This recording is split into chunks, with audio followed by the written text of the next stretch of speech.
Bonjour et merci de recevoir le pain de vie chez vous. Le plan de Dieu, c'est de nous faire habiter son royaume. Et Jésus, à travers plusieurs paraboles et images, nous parle de ce royaume de Dieu.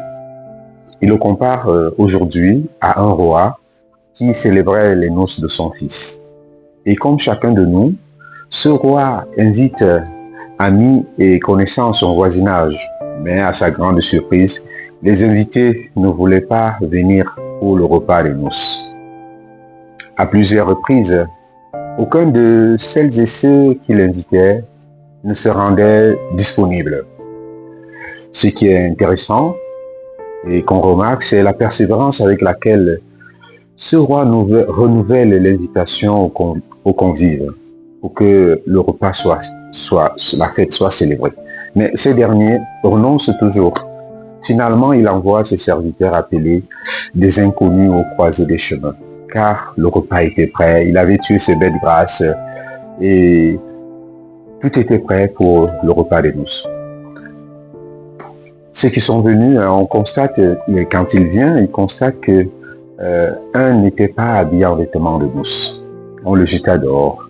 La leçon pour nous, c'est que il nous faut toujours être prêt avec notre vêtement de noces, celui de notre baptême, toujours prêt à accueillir Dieu, avec une force intérieure qui nous donne d'être propre, d'être à la hauteur d'accueillir le Seigneur. Et tout ce que nous faisons devrait concourir à cela pour être à la hauteur d'accueillir Dieu dans notre vie. Ce vêtement de noces, c'est notre vie. C'est notre vie à préparer chaque jour. Et il ne faut pas qu'on garde silence le moment venu parce qu'on va culpabiliser. Demandons la grâce à la fidélité à notre Dieu, la fidélité à notre promesse baptismale, pour que nous puissions chaque jour nous présenter net et clair devant le Seigneur pour recevoir cette belle part de la grande fête des noces de notre vie, la grande fête de la vie éternelle à laquelle Dieu nous convie tous et chacun.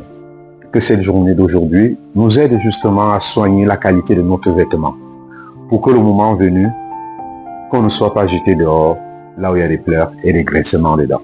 À tous et à chacun, je souhaite une belle journée de fidélité à la suite de notre Seigneur Jésus-Christ.